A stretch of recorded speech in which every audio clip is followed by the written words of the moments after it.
আপনারা কি তারেক রহমানের এগেইনস্টে যেসব মামলা হয়েছে সে সব মামলা প্রত্যাহার করছেন কিনা খুব শীঘ্রই? আমরা কোনো ব্যক্তি স্পেসিফিক মামলা উইথড্র করছি না। আপনি দেখেন, আমরা প্রথম বলেছিলাম আমরা জুলাই অগাস্ট যে হত্যাকাণ্ডের যে মামলাগুলো ফলস মামলা করেছিল বিগত ফ্যাসিস্ট সরকার, সেগুলো উইথড্র করেছি হত্যাকাণ্ডের অভিযোগগুলো ছাড়া। সেকেন্ড ফেজে আমরা সাইবার সিকিউরিটি অ্যাক্ট যেটা আছে আমার মন্ত্রণালয়ের পক্ষ থেকে উদ্যোগ নিচ্ছি। আমরা এখানে স্পিচ অফেন্সের সাথে কম্পিউটার অফেন্সের পার্থক্য করছি। আমরা, আপনি জানেন, প্রত্যেকটা কেস দেখতে হচ্ছে টাইম লাগছে। স্পিচ অফেন্স বা কথা বলার অপরাধের জন্য যাদের বিরুদ্ধে অভিযোগ এসেছিল তাদের সমস্ত মামলা উইথড্র করা হবে। এখানে তারেক রহমান আছেন নাকি খালেদ আছেন এটা আমরা দেখবো না, আমরা ইস্যু ধরে ধরে করবো। এটা আমার মন্ত্রণালয়ের অ্যাপ্রোচ। আরেকটা কথা বলি, আপনার মনে প্রশ্ন রাখতে পারে তাহলে হঠাৎ করে রোজিনা আর মাহমুদুর রহমান মান্নারটা উইথড্র হলো কেন? প্রশ্ন তুলেছে এবং খালেদা জিয়া। আচ্ছা, খালেদা জিয়াটা তো আপনার ইয়েতে খালেদা জিয়ার মামলা উদ্যোগ করেছে পরে। প্রথমে আসছে রোজিনা আর মান্না ভাইয়েরটা। রোজিনা আর মান্না ভাই ওনারা দীর্ঘদিন সাফার করছিলেন, ওনারা পাসপোর্ট পাচ্ছিলেন না, বিদেশে যেতে পারছিলেন না। বিশেষ করে মাহমুদুর রহমান মান্না পাসপোর্ট পাচ্ছিলেন না। মাহমুদুর রহমান মান্না এখনো সংকটাপন্ন অবস্থায় হসপিটালে আছেন। ওনার বিরুদ্ধে একটাই মামলা ছিল, ডিজিটাল সিকিউরিটি অ্যাক্টের মামলা, যেগুলি একটা আইনেই মামলা ছিল। ওনারা ব্যক্তিগতভাবে যোগাযোগ করেছেন এবং অনেক সাফারিংসের মধ্যে দিয়েছেন। মান্না ভাইয়ের চিকিৎসা কাজ বন্ধ ছিল ওখানে।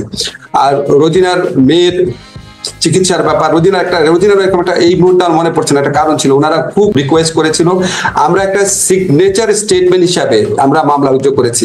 আরো অনেক মামলা করেছি, আপনাকে এখানে বলে শেষ করতে পারবো না। যেমন ধরেন আপনি মাহমুদুর রহমানের যে স্ত্রীর যে মামলার ব্যাপারটা ছিল, আমাদের অত্যন্ত শ্রদ্ধেয় সম্পাদক, ওটা আমরা করেছি, ওটা পত্রিকা আসে নাই। এরকম আরো আছে কিছু কিছু যেটার জন্য জনজীবন অতিষ্ঠ হয়ে যাচ্ছে। ধরেন আপনার জীবন অতিষ্ঠ হয়ে যাচ্ছে, আপনি ওই মামলার কারণে বিদেশে চিকিৎসা যেতে পারছেন না, আপনার বাচ্চা পড়তে যেতে পারছেন না, আপনার বাচ্চাকে নিয়ে আপনি চিকিৎসা দিতে পারছেন না, বাইরে যাওয়ার অনেক প্রয়োজন তো থাকে মানুষের। সেই সমস্ত ক্ষেত্রে আমরা অগ্রাধিকার, দুই একটা অনুরোধের ভিত্তিতে অগ্রাধিকার দিয়েছি। এখন খালেদ মানুষ তো ধরেন এই জিনিসগুলো বলে আমরা বোঝানোর চেষ্টা করেছি আমরা সবকিছু করব, সমস্ত ইস্যু ওয়াইজ জিনিসগুলোকে করবো। ইস্যু ওয়াইজ করার ক্ষেত্রে আমরা ইস্যুটা একটা একটা করে ভাগ করছি। এই থার্ড ফেজে সাইবার সিকিউরিটি একটা মামলার পর থার্ড ফেজে আমার ইচ্ছা আছে আমাদের মন্ত্রণালয়ের পক্ষ থেকে মামলা উদ্যোগের ব্যাপার, কিন্তু আমাদের আর স্বরাষ্ট্র মন্ত্রণালয়ের পক্ষ থেকে একসাথে কাজ করতে হয়। থার্ড ফেজে আমরা গায়েবী মামলাগুলো উদ্যোগ করার চেষ্টা করব, কারণ বাংলাদেশে একটা মামলার দীর্ঘ জট রয়েছে। গায়েবী মামলা উদ্যোগ হলে সেটার দিক থেকে লাভবান হবে। এবং আপনি জানেন এই গায়েবী মামলাগুলো এত অবিশ্বাস্য, এত হাস্যকর, এত গাঁজাখুরি ছিল, এটা উইথড্র না করা তো মহাপাপের মতো একটা ব্যাপার হবে। আমরা আপনাকে একটু বলি, আমরা ফেজ ওয়াইজ যাবো, ব্যক্তি ওয়াইজ যাবো না। ব্যক্তি ওয়াইজ যে দুই একটা ঘটনা দেখেছেন আপনি, এটা এক্সেপশন। বেগম খালেদা জিয়া একটা সেজন্য এক্সেপশন ছিল, তবে তারেক রহমান সাহেবের ক্ষেত্রে কোনো এক্সেপশন করা হচ্ছে না। বেগম খালেদা জিয়ার ক্ষেত্রে মামলা উদ্যোগের ব্যাপারটা আপনি কোনটা বলতে চাচ্ছেন? ওনার যে ক্ষমা করার ব্যাপারটা? জি, ক্ষমা করার ব্যাপারটা। বেগম খালেদা জিয়ার মামলায় যে বিচারটা হয়েছিল সেই বিচার নিয়ে মিজানুর রহমান খান এবং আমি লিখেছিলাম। আপনাকে একটা জিনিস মনে করাই দিই, বেগম খালেদা জিয়া মামলার শুনানিকালে উনি বিস্মিত হয়ে বলেছিল যে এতিমের টাকা আমি আত্মসাৎ করেছি, এক্সক্লেমেশন চিহ্ন। সেটাকে বিচারক লিখেছেন উনি এতিমের টাকা আত্মসাৎ করে নিজের মুখে স্বীকার করেছেন। আপনি চিন্তা করতে পারেন এই ধরনের বিচার হয়েছে ওনার ক্ষেত্রে। আরেকটা বলি আপনাকে, নিম্ন আদালত যে হাইকোর্ট যে সাজা দেয়, নিম্ন আদালত যে সাজা দেয়, সেটা আপনি কখনো শুনেছেন হাইকোর্ট বাড়িয়ে দেয়? হাইকোর্ট বাড়িয়ে দেয় শুনেছেন? এমনকি যারা জামাতে যেসব লিডারের শাস্তি হচ্ছে সেই সমস্ত যুদ্ধ অপরাধীর ক্ষেত্রে দুই একটা ঘটনা ছাড়া বাংলাদেশের ইতিহাসে ঘটনা ঘটেছে। উনি শোনেন, পরে আমরা শুনলাম কি যে বিচারক উনাকে জামিন দিয়েছিল দেখা উনার হাইকোর্টে অ্যাপিলেট ডিভিশনে এলিভেশন বন্ধ রেখেছিল, শাস্তি বাড়ানোর পর উনাকে এলিভেট করা হয়েছে। আপনি জানেন গত আমলে কিভাবে বিচার হয়েছে। উনার মতো নির্যাতিত মানুষ বাংলাদেশে কে আছে গত 15 বছরে? যারা মারা গেছে ওনাদের কথা বাদ দিয়ে আমি জীবিত যারা পলিটিক্যাল লিডার আছে, আমি তো মনে করি উনার প্রতি, উনি যে এত বছর জেলে ছিল, উনার প্রতি চরম অবিচার করা হয়েছে। আমি সিদ্ধান্ত নিয়ে প্রশ্ন তুলছি না, আমি মানে প্রক্রিয়াটা নিয়ে। আচ্ছা, পরবর্তী প্রসঙ্গে আসি। প্রফেসর আসিফ নজরুল, যে আগের আমলে আপনি ঠিকই বলেছেন, আমরা আগের আমলে অদ্ভুত সব গায়েবী মামলা দেখেছি, কিন্তু এই অদ্ভুত মামলা হওয়ার প্রক্রিয়া কিন্তু এখনো বন্ধ করা নাই। আমি একটু কাগজ দেখে বলি, আমার সুবিধা হয়, যে ক্রিকেটার সাকিব আল হাসানের বিরুদ্ধে মার্ডার কেসের মামলা হয়েছে, অভিনেতা জায়েদ খান, যেটি আমি আগে বলেছি, তার বিরুদ্ধে মামলা হয়েছে, বাফুফের সভাপতির বিরুদ্ধে মার্ডার কেস হচ্ছে, আগের সরকারের দুর্নীতিবাজ মন্ত্রী যার বিরুদ্ধে হতে পারত গুছানো সুন্দর একটি দুর্নীতির মামলা বা মানি লন্ডারিং এর মামলা, তা না করে ঢালাও ভাবে নিউ মার্কেটের একজন হকার হত্যা মামলাকে সবাই গ্রেফতার দেখানো হচ্ছে, এবং আদালতও সেই সব মামলায় কারো জামিন মঞ্জুর করছে না, ঢালাও ভাবে রিমান্ড দিয়ে যাচ্ছে। পার্থক্যটা তাহলে কোথায় হলো প্রফেসর আসিফ? আচ্ছা, পার্থক্যটা আপনাকে বলি। ধরেন আপনি, আমার এতগুলা নাম তো মনে থাকবে না, দুইজনের নাম মনে আছে, সাকিব, জায়েদ খান। যখন কেউ মামলা করে, মামলা করাটা মানুষের অধিকার, বুঝছেন? ব্যক্তিগতভাবে একজন মামলা করে দিল, সেই এই মামলাগুলা পুলিশ করে নাই। পুলিশ যদি করে তাহলে আপনি বুঝবেন রাষ্ট্র জড়িত আছে। এই মামলাগুলা ব্যক্তিগতভাবে করা হচ্ছে, 1 নাম্বার। 2 নাম্বার হচ্ছে মামলার কারণে, এই যে আপনি সাকিব বলে জায়েদ খান বলেন, unless you are a directly involve political figure, এই উনাদের ক্ষেত্রে কি কোনো গ্রেফতারের ঘটনা ঘটেছে? গ্রেফতার ঘটনা ঘটে নাই। যখন মামলা কোনো মানুষ করে, আমরা বারবার বোঝানোর চেষ্টা করেছি, যখন আমরা পুলিশকে বলেছি মামলা যখন করছে আপনারা একটু বোঝানোর চেষ্টা করেন না কেন, যে এই মামলাতে আপনারা যাদের বিরুদ্ধে অভিযোগ আনছেন তাদের কি আপনার সত্যি মানে বিশ্বাসযোগ্য কিনা অভিযোগটা। কারণ আমাদের পিআরবিতে কিছু প্রভিশন আছে, হিয়ারসে ধরনের বা গুজব ধরনের মামলা হলে পুলিশ প্রাইমারি কথাগুলো জিজ্ঞেস করতে পারে। পুলিশ কাছ থেকে এবং এমনকি আদালতের কাছ থেকে আমরা যে তথ্য পেয়েছি, যারা মামলা করতে আসে তারা এত বেশি প্রেশার, ওইখানেও এক ধরনের মানে মক প্রেশার থাকে, যে পুলিশের পক্ষে এবং কোনো কোনো ক্ষেত্রে আদালতের পক্ষে, যারা বিগত ফ্যাসিস্ট রেজিমের আমলে যাদেরকে নিপীড়ক সংস্থাতে পরিণত করা হয়েছিল, তাদের সেই মরাল কারেজ থাকে না উন্মত্ত জনতাকে কনফ্রন্ট করার জন্য। এগুলি ঘটনা প্রথম দিকে ঘটেছে। আমরা অনেক চেষ্টা করেছি, চেষ্টা করার পর এটা অনেক রিডিউস হয়েছে। আমরা একটা জিনিস সবাইকে বলার চেষ্টা করেছি, যেখানে এফআইআর মানেই গ্রেফতার না। আপনাকে আমি কিছু নাম বলবো না, বাট কিছু কিছু মানুষ যখন আমাদের সাথে যোগাযোগ করে যে এই মামলা তাদের বিরুদ্ধে হওয়ার কথা না, আমরা স্বরাষ্ট্র মন্ত্রণালয় এবং আমরা একসাথে কাজ করি, আমরা আশ্বাস দেওয়ার চেষ্টা করি যে পুলিশ ক্রেডিবল তথ্য না পেলে আপনাদের গ্রেফতার করবে না। গ্রেফতারের খবরগুলো আপনারা পান, কিন্তু গ্রেফতার করা হয় নাই এরকম অসংখ্য ঘটনা আছে।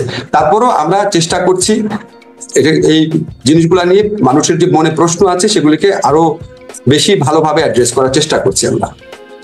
প্রফেসর আসিফ নজরুল, আরেকটি বিষয় হচ্ছে যে আপনাদের উপদেষ্টা পরিষদে ছিলেন ব্রিগেডিয়ার জেনারেল সাখাওয়াত হোসেন, তিনি স্বরাষ্ট্র মন্ত্রণালয়ের দায়িত্বে রয়েছিলেন, কিন্তু তার একটি বক্তব্যের উপর ভিত্তি করেই অনেকে বলছেন যে তাকে আসলে সরিয়ে দেওয়া হয়েছে, তাকে আসলে হোম মিনিস্টার তারা রাখা হয় নাই, নতুন একজন হোম মিনিস্টার আনা হয়েছে বা হোম অ্যাডভাইজার আনা হয়েছে। এই ব্যাপারটা আপনি আসলে কি বলবেন? মানে একটি কথা মানে এই ব্যাপারটা কি আসলে ঠিক যে তার কোনো কথার জন্য বা তার কোনো আচরণের জন্য, তার কোনো মন্তব্যের জন্য, মতামতের জন্য, বিশ্বাসের জন্য তাকে আসলে সরিয়ে দেওয়া হয়েছে? ব্রিগেডিয়ার সাখাওয়াত আমাদের অত্যন্ত রেসপেক্টেড একজন মানুষ। ওনার প্রতি এই সরকারের যে আস্থা আছে এটার প্রমাণ আপনি দেখবেন, ওনাকে প্রথমে একটা মিনিস্ট্রি দায়িত্ব দেওয়ার পর আরেকটা অত্যন্ত ইম্পর্টেন্ট মিনিস্ট্রি দায়িত্ব দেওয়া হয়েছে। দায়িত্ব এখানে রিঅর্গানাইজ হতে পারে। আপনি দেখবেন প্রথমে আমাকে একটা মন্ত্রণালয় দেওয়া হয়েছিল, তারপর আমাকে আরেকটা দেওয়া হলো, তারপর আমি আরেকটা দেওয়া হলো, সেটা আমি চাই নাই। এখন আমারটা আমি বলতে পারি আমি এত ওভারবার্ডেন ছিলাম, আমি চাই না, বাট আমাদেরকে দায়িত্ব শেয়ার করতে হচ্ছে। এটা আপনার স্বাভাবিক রিঅর্গানাইজেশন হিসাবে দেখতে পারেন। আর আনলেস এটা ব্রিগেডিয়ার সাখাওয়াতের সাথে প্রধান উপদেষ্টা কি কথা হয়েছে আমি জানি না, বাট আমি উনার সাথে কথা বলে আমার উনাকে একটু ক্ষুব্ধ মনে হয়নি ব্যাপারটা নিয়ে। কাজে এটা আপনার স্বাভাবিক রিঅর্গানাইজেশন হিসেবে দেখতে পারেন। আরেকটা ব্যাপার ধরেন, কেউ কেউ প্রশ্ন তুলছেন, ধরেন আমাদের যে জাহিদুর রহমান, উনি খুব একটা লজিক্যাল প্রশ্ন তুলছেন। আমার সাথে দেখা হয়েছিল কালকে, যে আমাদের এখানে মানে এত কম উপদেষ্টা কেন, এত দায়িত্ব আমরা কেন আরো উপদেষ্টা নিচ্ছি না। এটা আসলে হয়েছে কি, ধরেন গত তত্ত্বাবধায়ক সরকারগুলোর আমল থেকে ট্রেন দাঁড়িয়ে গেছে 10 জন, সেখানে আমাদের আছে 20 জন। কিন্তু আমাদের আবার এটাও বিবেচনা করা দরকার যে অন্য তত্ত্বাবধায়ক সরকারগুলো ছিল একদম অন্যরকম একটা পরিস্থিতি, এরকম বিপ্লব পরবর্তী পরিস্থিতি না। আমাদের বিপ্লব পরবর্তী পরিস্থিতিতে আমাদেরকে অনেক কিছু রিঅর্গানাইজ করতে হচ্ছে, 15 বছরের জঞ্জাল সাফ করতে হচ্ছে, মানুষের সংস্কারের আকাঙ্ক্ষাকে মানে প্রতিনিধিত্ব করতে হচ্ছে। হয়তো আমাদের উপদেষ্টার সংখ্যা বাড়ানোর প্রয়োজন আছে হয়তো। আচ্ছা, এই প্রশ্নে আমি একটু অন্যভাবে করি। শেখ হাসিনা সরকারের পতনের পর দল হিসেবে আওয়ামী লীগ আর মাঠে নাই, দল হিসেবে তাদের নিষিদ্ধ করা, বিচার করা, এসব দাবি করা হচ্ছে। আপনাদের একজন কলিগ দল গোছানোর কথা বলে তিনি তার দপ্তর খুঁজেছেন, আন্তর্জাতিক অপরাধ ট্রাইব্যুনাল সংশোধন করে এখন দল নিষিদ্ধের প্রস্তাব আপনারা রাখছেন। আপনাদের লক্ষ্য কি আওয়ামী লীগকে নিষিদ্ধ করা? আমি আপনাকে ক্লিয়ারলি বলি যে সংগঠনকে শাস্তি দেওয়ার যে বিধান, এটা আওয়ামী লীগ আমলে সংবিধান সংশোধন করে করা হয়েছিল। সংগঠনকে দায়ী করা যাবে, আপনি চেক করতে পারেন, সংগঠনকে দায়ী করা যাবে। এখন এখানে প্রস্তাব হিসেবে আসছে, আমরা যখন ড্রাফটটা করতে গেছি আমরা ক্রস সেকশন অফ পিপলের সাথে কথা বলেছি, কিন্তু ড্রাফট, একদমই ড্রাফট। আমরা এই যেহেতু কারো অনেকের থেকে দাবিটা আসছে, তখন আমরা এটা আলোচনার টেবিলে তুলেছি। এখানে আপনার কেউ বলেছে যে আলোচনা আপনি হয়তো পুরোপুরি রিপোর্ট হয় নাই, কেউ এটার বিরোধিতা করেছে, অনেকে এটা সমর্থন জানিয়েছে। কেউ বলেছে 10 বছর না চিরতরে নিষিদ্ধ করা উচিত, কেউ বলেছে না নিষিদ্ধ করা উচিত না, শুধু নিবন্ধন বাদ করা উচিত। আমরা একদম প্রাইমারি স্টেজে আছি, কাউকে টার্গেট করে আমরা কিছু করছি না। তবে আমরা বিশ্বাস করি যারা আপনার গণহত্যা করেছে, যারা মানবতা বিরোধী অপরাধ করেছে, সেই সংগঠনের কিছুটা আপনার দায়মোচনের ব্যাপার আছে। সেটা কি ফর্মে হবে সেটা অনেক আলাপ আলোচনার বিষয়। ওনার বিরুদ্ধে তো হত্যা মামলা আপনার ৭১ ঘাতক দালাল নির্মূল কমিটিতে থাকার কারণে হয়েছে, এটা কি বাদী লিখেছেন? লিখেন নাই। শোনেন, আপনাকে আমি ব্যক্তি বিশেষে কথা বলবো না, তাহলে অন্যদের প্রতি ইনজাস্টিস করা হবে। এখানে অনেক এখানে কিছু কিছু মামলা হয়েছে, এটা আমাদেরকে ব্যথিত করেছে, আমাদেরকে বিব্রতকর অবস্থায় ফেলেছে, এবং আপনাকে আমি নিশ্চিত করতে পারি এই সমস্ত মামলার পিছনে রাষ্ট্রের, সরকারের কারো কোন রকম, রাষ্ট্রটা আমি জানি না, রাষ্ট্র অনেক বড় ব্যাপার, আমাদের অন্তর্বর্তীকালীন সরকারের কারো কোন রকম মিনিমামতম সংশ্লিষ্টতা ছিল না, মিনিমামতম প্রণোদনা ছিল না, মিনিমামতম ডিরেকশন ছিল না। ব্যক্তিগতভাবে এই জিনিসগুলো করা হয়েছে। আমি ব্যক্তি স্পেসিফিক না ভাবে আপনাকে বলি, আমরা যখন দেখি একজন বৃদ্ধ মানুষকে, একজন বয়স্ক মানুষকে, বা একজন আপনার হুইল চেয়ার ব্যবহার করছে এরকম মানুষকে, বা একজন আপনার কম্পারেটিভলি অনেক পরিচ্ছন্ন ইমেজের মানুষকে, ধরেন আমি প্রফেসর মান্নানের কথা বলতে চাচ্ছি, ওনাদের বিরুদ্ধে যখন এরকম মামলা হয়, এটা তো কারো এনজয় করার কথা না, এটা তো কারো ভালো কথা না। কিন্তু আপনি বিচারিক প্রক্রিয়ার মধ্যে দিয়ে যতটুকু পারা যায় সেখানে আপনি ওনাদেরকে রিলিভ দেওয়ার চেষ্টা করবেন। এখন আমাদের সমাজে এরকম কোনো ধারণা আছে যে একটা মানুষ যদি খুব ফেমাস হয়, বা একটা মানুষ যদি খুব জনপ্রিয় হয়, হয়তো উনি কোনো অপরাধ করতে পারেন না। কিন্তু ধরেন আমি আপনাকে, আমি নূর ভাইয়ের কথা বলছি, ধরেন আসাদুজ্জামান নূর ভাইয়ের গ্রেফতার নিয়ে অনেক প্রশ্ন উঠেছে। উনাকে ঢাকার হত্যা মামলা নিয়ে যদি গ্রেফতার করা হয়, এটা নিয়ে তো প্রশ্ন ওঠারই কথা। তো আমরা পরে ইনভেস্টিগেট করে দেখলাম ওনার বিরুদ্ধে নীলফামারীতেও মামলা হয়েছে। এখন খালেদ, আপনি আমাকে বলেন, নীলফামারীতে তো উনার এলাকাতে তো কিছু মৃত্যুর ঘটনা ঘটেছিল, ওনার গাড়ি ভরে হামলার পর কিছু এক্সট্রা জুডিশিয়াল কিলিং হয়েছিল, এটাতে ওনার জিরো ইনভলভমেন্ট থাকতে পারে। কিন্তু ওইটার কারণে যদি স্থানীয়ভাবে কেউ মামলা করে, আমি কি তারে বলবো যে নূর ভাই অত্যন্ত ফেমাস অভিনেতা, খবরদার ওনার বিরুদ্ধে মামলা করবে না? আমার কি অধিকার আছে? আমার শুধু এইটা দেখার আছে বিচারিক প্রক্রিয়ার মধ্যে দিয়ে ডিউ প্রসেসটা যেন কনফার্ম করা হয়।